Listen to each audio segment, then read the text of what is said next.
दर्शकों, आप सभी का बापू वार्ता न्यूज नेटवर्क में स्वागत है। अभी हमारे साथ में भारतीय जनता पार्टी के वरिष्ठ नेता रेखलाल छनलाल टेमरे हैं जुड़े हुए। और अभी कई दिनों से अगर देखा जाए तो गोडाउनों में धान पड़ा हुआ है। शासकीय आधारभूत धान खरीदी केंद्र हो या प्राइवेट संस्था हो, ऐसी कई संस्थाएं हैं जिनका जो कि धान है वह गोडाउन में पड़ा हुआ है। और उसी को लेकर हमारे साथ में विशेष चर्चा रेखलाल टेमरे करने वाले। टेमरे जी, सबसे पहले आपका चैनल में स्वागत है। नमस्कार, मैं रेखलाल छनलाल टेमरे, किसान नेता करके हम पूरे विदर्भ में काम करते हैं। और जो शासकीय आधारभूत धान खरीदी फेडरेशन है, संगठन संस्थाओं का संघ, इसका हम काम करते हैं। मित्रों, आपने देखे होंगे कि महाराष्ट्र शासन की तरफ से और केंद्र सरकार की तरफ से एकात्मिक आधारभूत धान खरीदी योजना की शुरुआत पिछले अनेक वर्षों से शुरू है। इस योजना के अंतर्गत जो खरीफ हंगाम में माल खरीदी किया गया था, यानी अक्टूबर, नवंबर, दिसंबर, जनवरी महीने तक के जो माल खरीदी किया गया था खरीफ का, वह माल आज तक शासन ने उसकी उछल नहीं की। वैसा तो संस्थाओं के साथ में एग्रीमेंट रहता है कि जैसा माल खरीदी करेंगे तो माल खरीदी करने के 2 महीने के भीतर यह पूरा माल सरकार उठाएंगी, उसकी लिफ्टिंग करेंगी, उसको मिलिंग के लिए देंगी। और इस तरह से जो संस्था की तरफ का बोझ है वो पूरा कम हो जाता है और गोडाउन पूरे खाली हो जाते हैं। लेकिन अभी आप देख रहे हैं कि 7-8 महीने की कालावधि हो गई, फिर भी खरीफ हंगाम में जो शासकीय आधारभूत धान खरीदी योजना के अंतर्गत माल खरीदी किया गया है, वह माल की उछल आज तक हुई नहीं। अब उछल नहीं होने के कारण नुकसान इसके बहुत हुए। जैसा कहीं पे आदिवासी विकास महामंडल का माल ओपन में खरीदी करते टाटपत्री ढीक के, तो कहीं की टाटपत्री सरक गई, टाटपत्री फट गई, तो वहाँ पे पानी गया, धूप गई, तो उससे वहाँ का धान खराब हो गया। कई धानों में कोम आ गया, धान सड़ गया। गोडाउन के अंदर में कहीं थोड़ा बहुत लीकेज होगा, वहाँ से पानी गया, पानी में वहाँ पे कोम आई, धान खराब हुआ। घूस है, चूहे है और नैसर्गिक घट है। तो ये नैसर्गिक घट आने के कारण से एक तो माल रखा रखा खराब हो गया, उसकी क्वालिटी खराब हो गई और उसमें घट बहुत ज़्यादा आ गई। अब सरकार का क्या रहता है कि आपने जैसा 1000 कुंटल माल खरीदी किए तो 1000 कुंटल की 1% छूट देती है, उसके बाद में पूरा माल सरकार को रिटर्न करना पड़ता है संस्था को।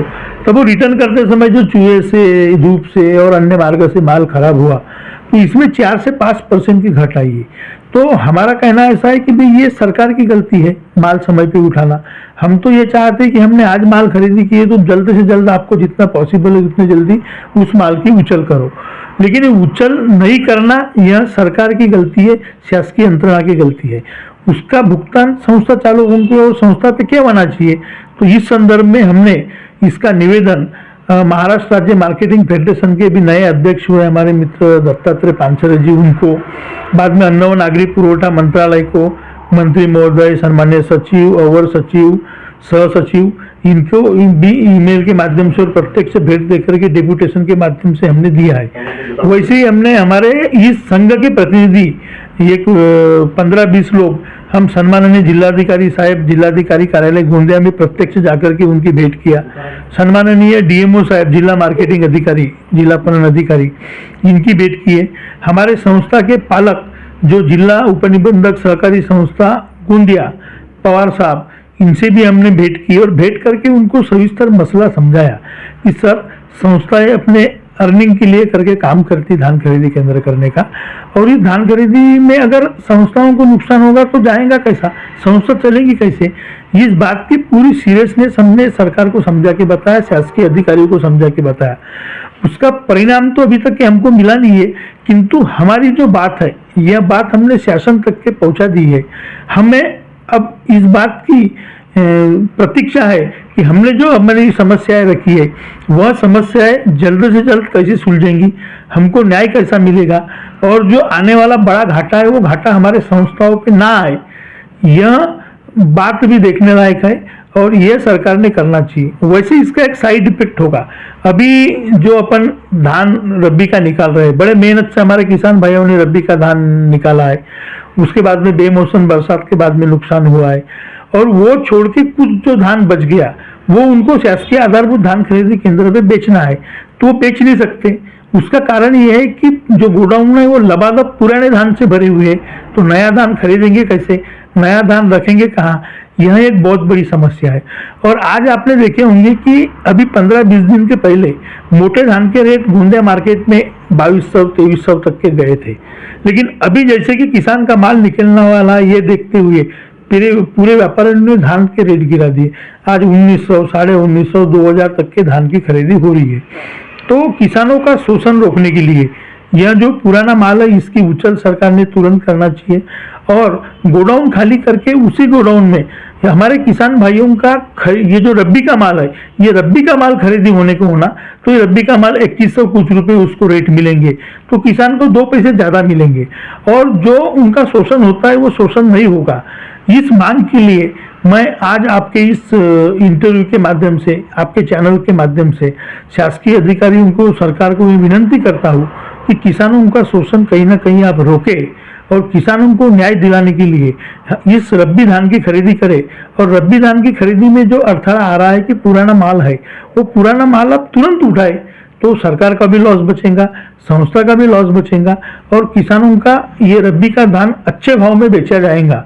यह निवेदन मैं इस माध्यम से करता हूँ, और मुझे उम्मीद है कि हमने जब जब भी कोई मांग की, निवेदन किया, तो उसकी पूर्तता, उसकी मंजूरी, उसका एक पॉजिटिव रिजल्ट हमको आया है।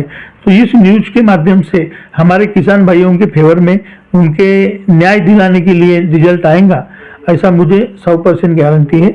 धन्यवाद, नमस्कार। तो दर्शकों, हमारे साथ में रेखलाल टेमरे जुड़े हुए थे। उन्होंने बताया कि काफ़ी महीनों से जो कि गोडाउन में धान पड़ा हुआ है, वह जो कि गोडाउन पैक हुई है। अब रबी की फसलें कटने के बाद में अब रबी का धान आएगा तो रखेंगे कहाँ, एक सबसे बड़ा सवाल खड़ा हो रहा है। जैसे कि इन्होंने बताया कि 2 महीने का एग्रीमेंट रहता है सरकार के साथ में, और 2 महीने के भीतर ही वह जो कि धान है वह उठाना पड़ेगा, ऐसा उन्होंने बताया। अब इतने महीने होने के बाद कहीं ना कहीं घट आती है उस धान में, और घट आने के बाद आज देखा जाए तो संस्था का कहीं ना कहीं घाटा हो रहा है, तो संस्था के ऊपर उसका बर्डन आ सकता है, ऐसा इन्होंने बताया। तो दर्शकों, इन्होंने जो मांग की है अब वो मांग पूरी होती है या नहीं होती, अगले पार्ट में पार्ट 2 के साथ बहुत ही जल्द बताएंगे। गोंदिया से देवेंद्र दमाए।